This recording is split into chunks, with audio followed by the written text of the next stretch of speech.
Jesus sa atubangan sa Sanhedrin. Nagasimba at nagadayon kami sa iyo, O Kristo.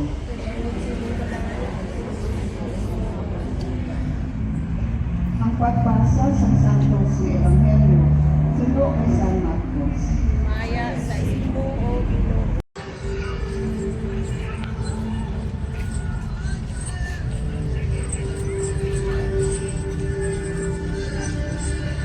Panahuron nga daan sa Kaipas. Yari na ang bilanggo. Pasundan niya! Malapit siya sa amon! Mahura ang pinakamantahan sa pare.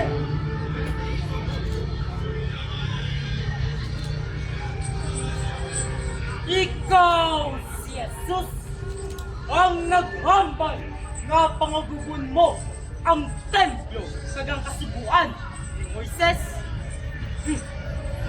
Kung nga mo, gamhanan galigaw. Wala ka balasang may masabat. Ano balay ni panumbungon na ginapanaksik batok sa imo? Ikaw wala si Kristo, ang anak sa labing balaan. Kasi ninyo, pagkita ninyo ang anak sa tao. Ganang kapunto sa tao sa magagaw. Ika, nagkakari, huwag na makanan sa lalo. Ah!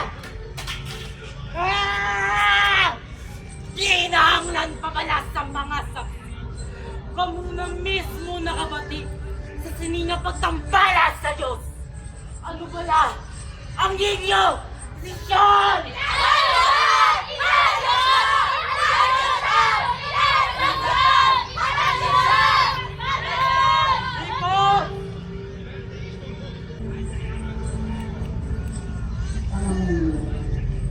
O Ginoong Jesus, ikaw ang hukom sa tanan ng mga katawhan. Kapag ilog yung batong na pagakukman ka sa mga malimbunan ng mga hukom.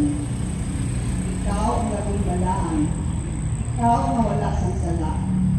Kapag ilog yung batas na pagkakulimuton sa mga makasasala na wala sa makatilog na kabandanan.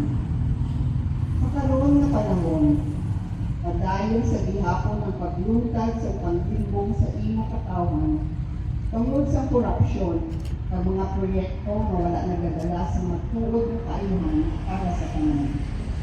Sa bagay na ini nagadala pa sa kalatinan at kamatayon para sa mga kubos.